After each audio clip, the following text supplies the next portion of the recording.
In this video, we're going to focus on Kuma's life journey, diving deep into his profound love for Bonnie, his background as a member of the Seven Warlords of the Sea, and shining a spotlight on Kizaru's inner thoughts. We'll revisit Kuma's past and see how his deep affection for Bonnie highlights the multifaceted nature of his character. The story behind his joining the Seven Warlords of the Sea intertwines his complex life with the political aspects of the One Piece world. Moreover, we'll delve deeply into Kizaru's actions and his true feelings, analyzing their significance, a topic that's particularly intriguing to fans in Japan. In this video, I'll be translating these insightful discussions from Japanese fans into English, making them accessible to our American audience. If you discover the deep message hidden in Kuma's life, don't forget to hit like and subscribe to the channel. Also, share your thoughts in the comments, especially if you're surprised by Kizaru's real intentions. Please note, this video contains spoilers up to episode 1100 of the series. Now, let's dive right into the details. In the last episode, number 1099 of One Piece, Dr. Vegapunk made a pivotal proposal, using Kuma as a subject for a human modification in exchange for treating Bonnie. This was a critical decision for both Kuma and Bonnie, adding a layer of drama to the story. Kuma accepted Vegapunk's offer, but there was more to this deal than met the eye. Saint Saturn felt that Vegapunk's proposal was insufficient and pointed out the enormous costs involved. He then demanded the addition of 3 more conditions to Vegapunk's proposal, which further complicated the narrative. One of these conditions was to join the Seven Warlords of the Sea, a direct consequence of Ace's previous actions in defeating one of them. This vacancy in the Seven Warlords created by Ace's exploits was a significant plot point in the story. Interestingly, in episode 552, during Whitebeard's flashback, it was revealed that Ace had been invited to join the Seven Warlords. This piece of information is crucial in understanding Ace's character and his role in the grand scheme of things. Ace had been invited to join the Seven Warlords precisely because he had defeated one of them. Despite appearing less powerful compared to figures like King or Katakuri of the Four Emperors, Ace was actually quite formidable. Not only was Ace on par with Jinbei, but he also had the strength to defeat a member of the Seven Warlords, proving himself to be a warrior of their caliber. This revelation highlights Ace's true strength and status within the world of One Piece. In a scene where the news of Kuma joining the Seven Warlords of the Sea is read, the figure of Blackbeard is also depicted. This portrayal is an example of the intricate narrative structure of One Piece. Blackbeard, once a subordinate of Ace, was aware of the fact that those who defeat a Seven Warlord are often invited to become one. Hidden behind this is Blackbeard's cunning plan. 2 years prior, during his infiltration into Impel Down, he desired the title of a Seven Warlord. To achieve this, he targeted Luffy's head, capitalizing on the fact that Luffy had defeated Crocodile. Possible candidates for the Seven Warlord defeated by Ace included Captain John and Silver Axe from the former Rocks Pirates. These figures, alongside names like Whitebeard, Kaido, and Big Mom, rose to fame after the God Valley incident. The prowess of Captain John and Silver Axe was likely of the Four Emperors' caliber, a significant point to consider in the power dynamics of the One Piece world. Furthermore, it's highly possible that the top echelons of the world government and the Navy knew about Ace being Roger's son.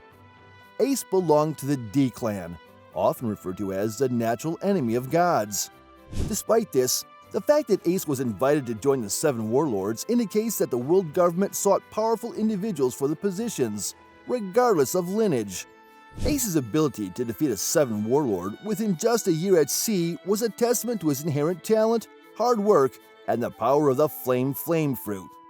Currently, Sabo, who carries on Ace's will and wields the Flame Fruit, will likely find this power a significant aid in his upcoming battles against the top brass of the world government and the Navy. The conditions added by Saint Saturn to Dr. Vegapunk's proposal were profoundly serious. First, Kuma was to join the Seven Warlords of the Sea. Secondly, he himself would become a human weapon for the Navy. Most critically, he was to ultimately relinquish all of his thoughts and self-awareness. These conditions demanded an incredibly heavy decision from Kuma, especially the loss of his identity, which is akin to a death of his humanity. In addition to these conditions, Kuma was forbidden from meeting Bonnie, with her complete freedom only granted once Kuma lost his self-awareness, a severe limitation. If you strip a cyborg of human will, they're just a robot. Are you asking me to kill a person? Dr. Vegapunk. While the first and second conditions might be somewhat understandable, the third, as Vegapunk points out, essentially means death. Nevertheless, Kuma resolved to accept any fate for Bonnie's life. Thank you. If it cures Bonnie's illness, I'll accept any destiny. Bartholomew Kuma. This represented Kuma's acceptance of his fate and his strong will, expressing gratitude even towards Saint Saturn, who had tormented him for so long, all for the sake of saving Bonnie. From Kuma's decision, it's clear how important Bonnie is to him. He is prepared to accept any harsh condition for the sake of Bonnie's life. As we will discuss in later detail, Kizaru, who was observing this exchange, seemed surprised by Kuma's resolution. It appeared that Kizaru was deeply moved by Kuma's strong will and spirit of self-sacrifice. I ordered it, Vegapunk. I will never allow self-awareness to remain. St. J. Garcia Saturn. But then, Kuma will. Dr. Vegapunk. This dialogue, appearing in episode 1994, seemed to be between Dr. Vegapunk and Saint Saturn. Vegapunk opposed the removal of Kuma's self-awareness until the very end. Also, in the lower left corner of the first page of episode 1100, a figure who appears to be Drake is depicted, suggesting he accompanied Kizaru on his visit to Egghead. It might be good to fight, knowing the inside story. The despair might be greater, don't you think? Kizaru. In episode 509, Kizaru informed Drake about the inner workings of the Pacifista, implying Drake was aware of the tragedy that befell Kuma. And after parting with Bonnie, it's highly likely that Drake witnessed Kuma being stripped of his self-awareness. This incident might have been a catalyst for Drake joining Sword. The flashbacks of Kuma's life depicted so far have given us deep insights into the tragedies inflicted by the world government, including the loss of his loved ones like his parents and Ginny, the God Valley incident, and the political darkness of the Sorbet Kingdom. These experiences led Kuma to establish the Revolutionary Army with Dragon and Ivankov to oppose the world government. It was assumed that Kuma harbored deep resentment against the world government. However, the dealings with Saint Saturn in episode 1100 show that Kuma, instead of harboring resentment, is grateful for the curing of Bonnie's illness. The last thing we need is for that power to be directed at the world government. St. J. Garcia Saturn. Saint Saturn added the condition to erase Kuma's self-awareness out of caution towards him. Since the God Valley incident, Saint Saturn had been wary of Kuma, disseminating misinformation about him. When Kuma visited Vegapunk for Bonnie's sake, Saint Saturn could have threatened Kuma through Kizaru or used Bonnie as a hostage. Instead, he chose to negotiate seriously with Kuma about Bonnie's illness. Despite the dark aspects of the world government portrayed in the Egghead arc, the interaction between Saint Saturn and Kuma suggests that the world government might be a negotiable entity. It indicates that the narrative of One Piece might not culminate in the complete downfall of the world government as absolute evil. In the Egghead arc, we saw Kizaru targeting his friend Vegapunk without hesitation and fighting closely with Sentomaru. These depictions suggest that while advocating ambiguous justice, he seemed to have a philosophy close to Akainu, with little emotional fluctuation. However, episode 1100 revealed a different side of Kizaru, showing him eating pizza and dancing with Vegapunk, Sentomaru, Bonnie, and Kuma, indicating a more human side than previously thought. Kizaru's surprise at Kuma's willingness to accept any fate for Bonnie's sake further reveals his depth. His friendly interactions with Kuma, a pirate, suggest that he does not view pirates as inherently evil.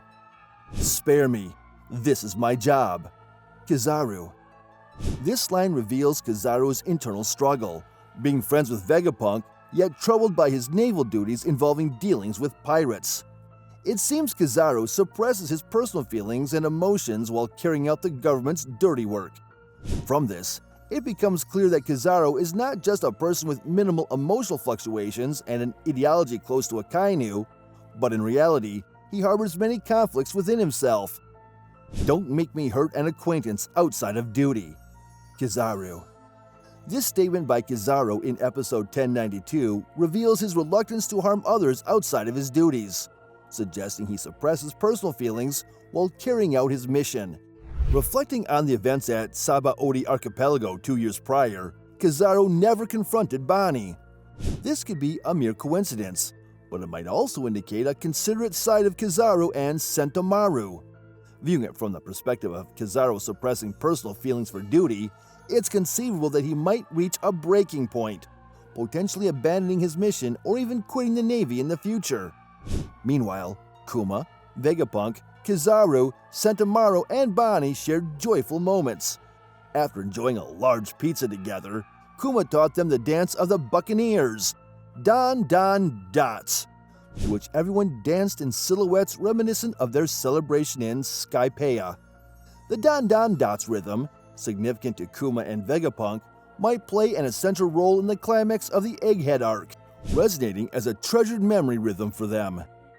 Bonnie's surgery took 6 months, during which she stayed at Egghead.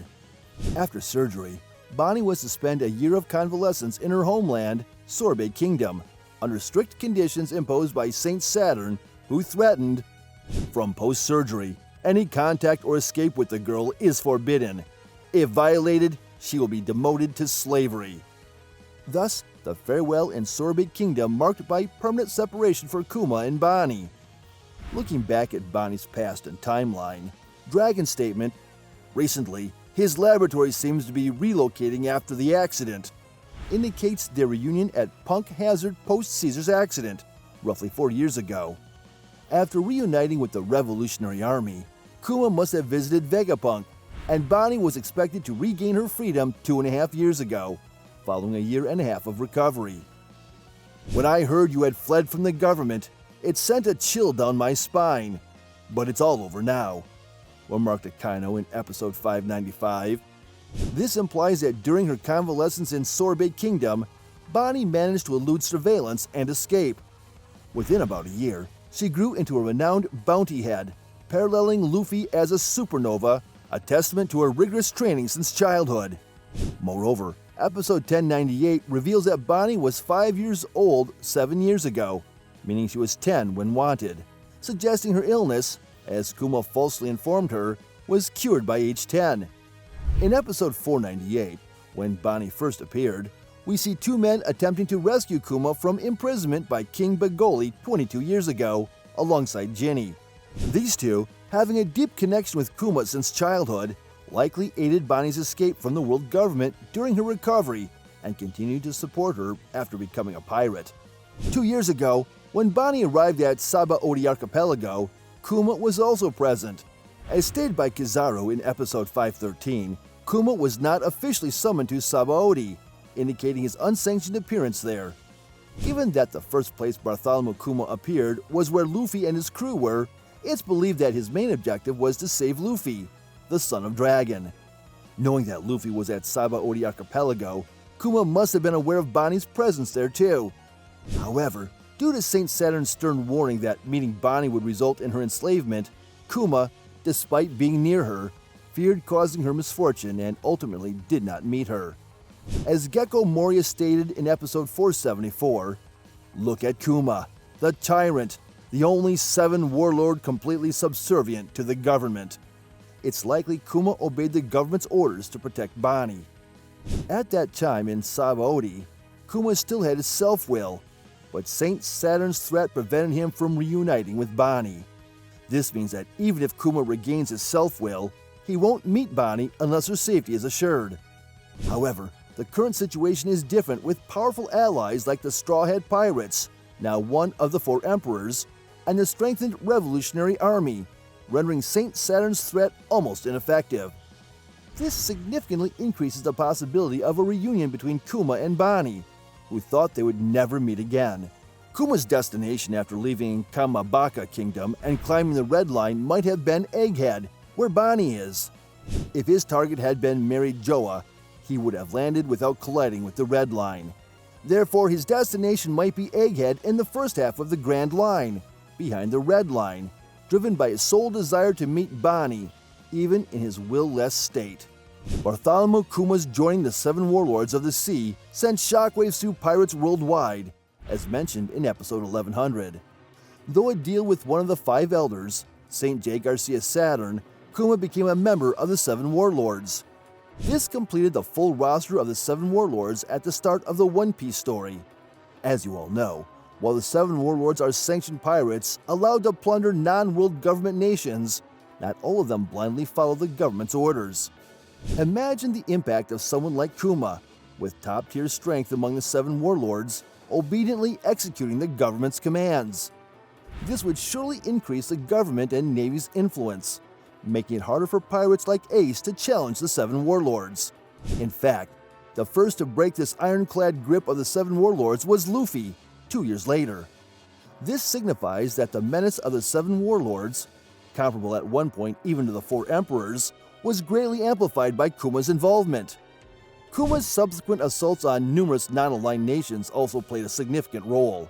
The nickname Tyrant, given to Kuma, following the claims of King Beko, whom he harmed, was part of a negative campaign by the world government. However, Kuma, who believed he was unfit to be a king, likely didn't mind or care much about being called a tyrant. With the appointment of the new Seven Warlord, Bartholomew Kuma, the other members of the Seven Warlords of the Sea each had their unique reactions. Notably, Don Quixote Doflamingo remarked, "Tyrant? Kuma?